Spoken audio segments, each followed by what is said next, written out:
People thought she was just a woman with dirt under her fingernails and sweat on her brow. They didn't know that the blood in her past ran much deeper. She wasn't born to till the soil. She was made in places most people couldn't survive. Averill Thornton. She stood in the middle of a wide, open field under the hot Alabama sun. With a post-hole digger in hand, she drove the fence post into the ground. Thump, thump, thump. Each strike echoed like a slow heartbeat across the land she had bled for. Her hands were calloused, her shoulders taut, the kind of strength that doesn't come from gym workouts, but from years of real work and something deeper, something darker. This land had been passed down, generation by generation, built on grit, sweat, and the prayers of people who were never supposed to own anything. Averill had walked away from a world of war and blood and secrets. But that world never truly left her. She wasn't looking for attention. She was looking for peace. Mornings on her farm started with feeding the hens. Afternoons ended with dirt-stained fingers pulling weeds. Local kids called her Miss T and waved from the bus window. She brought eggs to the church and tomatoes to the corner store. Life was quiet, honest, until that rusted pickup truck pulled up to her driveway, and nothing was ever quiet again. She spotted the truck from the top of the hill, past the chicken coop.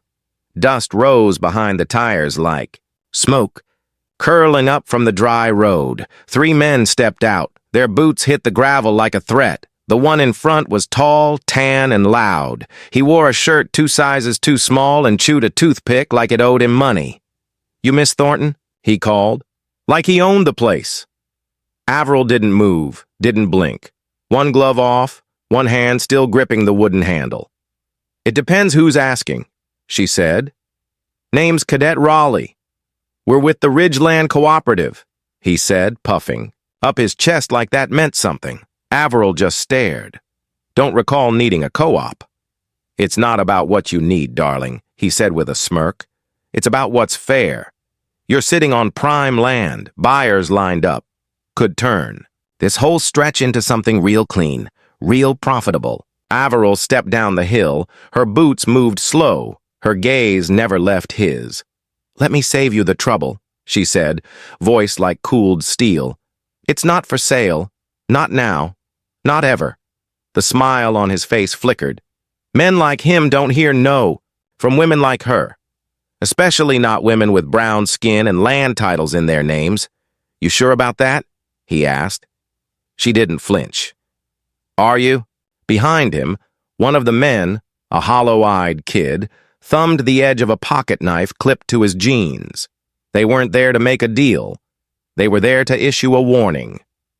Averill gave them one back, without saying a word. That night, she sat on her porch beneath a buzzing light, a mason jar of cold water in hand. Above her, stars blinked behind drifting clouds. Her brother Caleb sat on the steps with an old radio, wires spilling like veins. "You know who that was today?" he asked, not looking up. Averill nodded. "I know.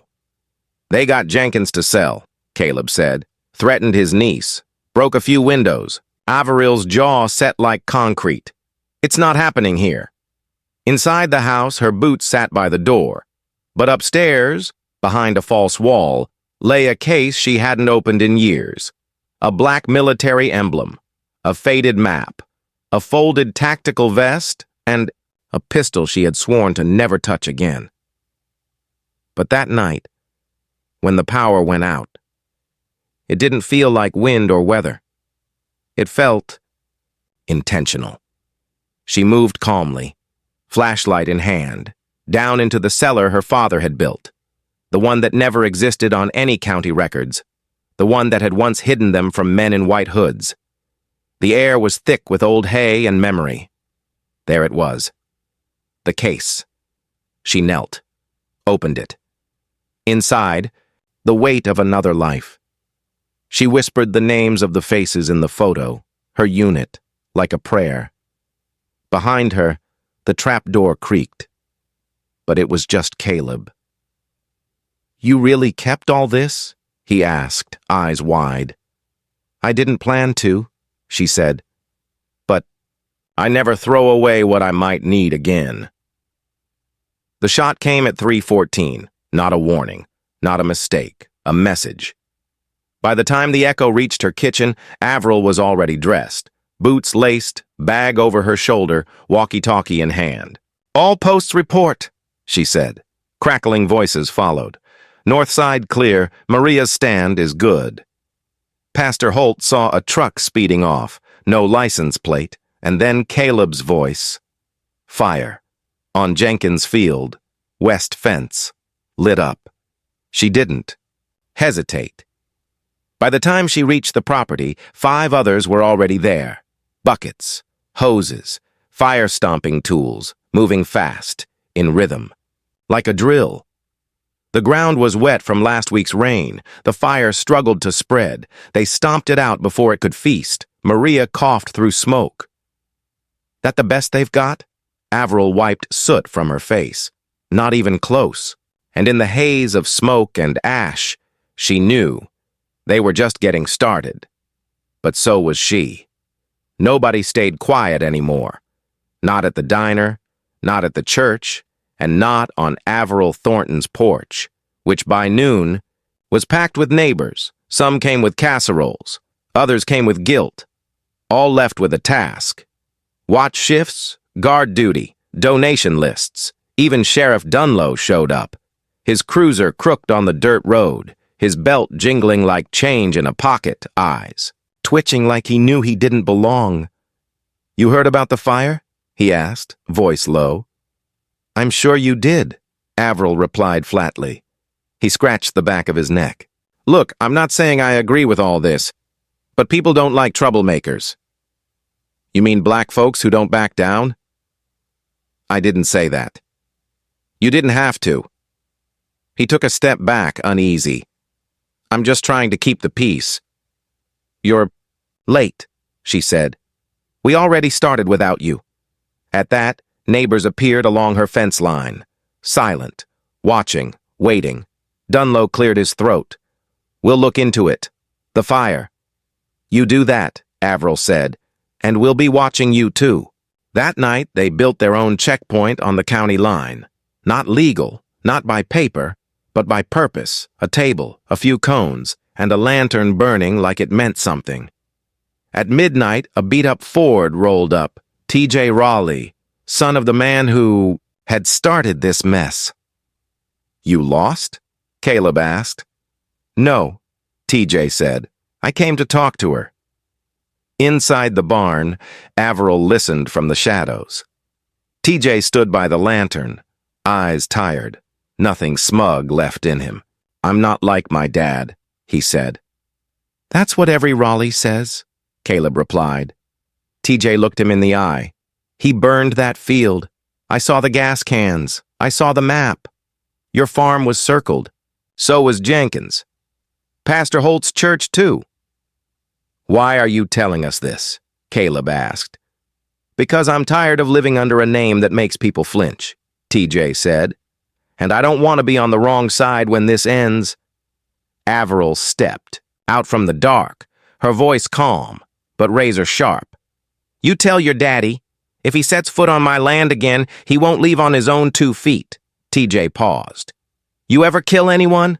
She didn't blink. "What do you think?" He looked at her, held her gaze, then nodded. "I believe you," and he drove off into the dark. A week passed, then 2, and quietly, everything began to shift. A federal investigator showed up. Photos, audio, documents.